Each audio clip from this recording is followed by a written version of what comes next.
Last night I was out with my friends and I was sitting outside of this bar, or like it was F8, it was this club, and I didn't really want to go in because somebody told me that it was $10 to get in, and I was like, I'm not gonna fucking pay $10. I don't want to go in there. So I was like sitting outside and I was just like talking with these random people. And recently I've been trying to practice showing interest in everyone and treating everyone like they are valuable.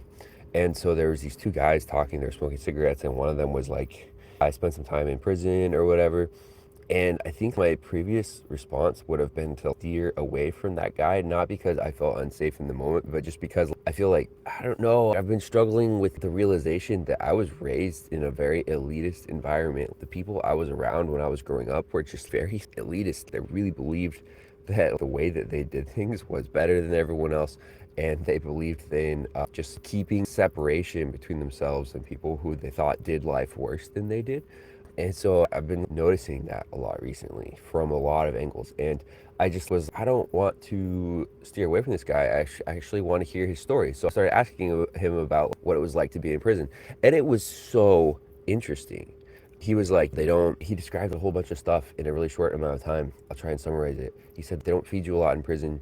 And he said by the end of it, he became the best person he's ever been because he was reading for 6 hours a day. He was working out all the time, and he'd become a very disciplined person. But he also said it's very difficult to do that kind of thing in prison because it's a very chaotic environment without very much room for error.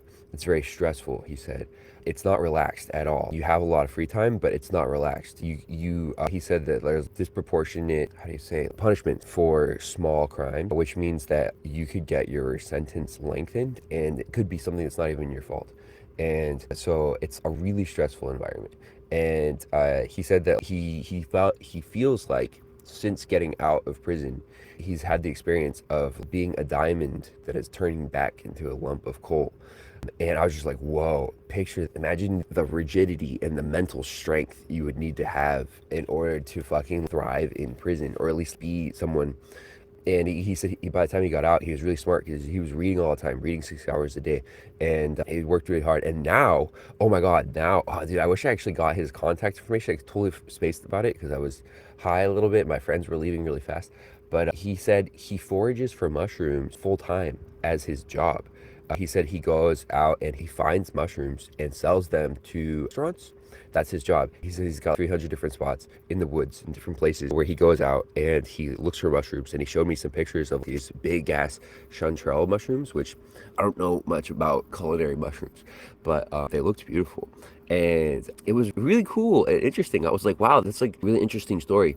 I've been telling people this, that I feel like the closest parallel. Oh, I met another guy who also, he was a Jehovah's Witness, and we were talking about our experience in growing up in a cult. I think he wasn't as deep into his cult as I was, but I said the thing that I would compare leaving the cult to is immigration. If you immigrate from another country, you have to learn the language and the culture.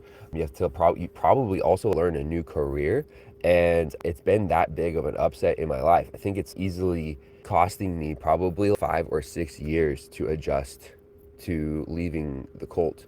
And I haven't even spent all of the years that I have left since the cult adjusting to leaving the cult, if that makes sense. It's probably going to take a few more years before I feel fully adjusted to the normal world. And I feel like that's also this guy who left the prison.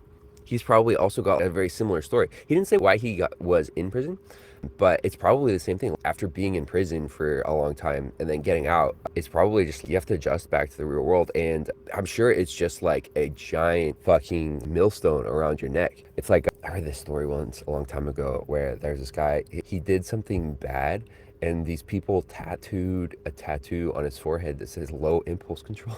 It's in this book, Snow Crash, by Neil Stephenson. I don't know if you've ever read it. It's a really great classic science fiction book.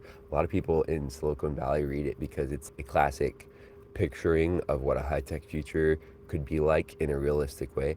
It's really interesting. But I feel like that's probably what it's like to be a felon, right? Because it's hard to get a job. It's probably why he forages for mushrooms, is because it's probably really difficult to find a traditional job. He's probably like a really enterprising business owner kind of person. Just like imagine the mental fortitude you would need to go through all of that. You have to really have, I think, faith in yourself and be a tenacious motherfucker. I don't know, super interesting.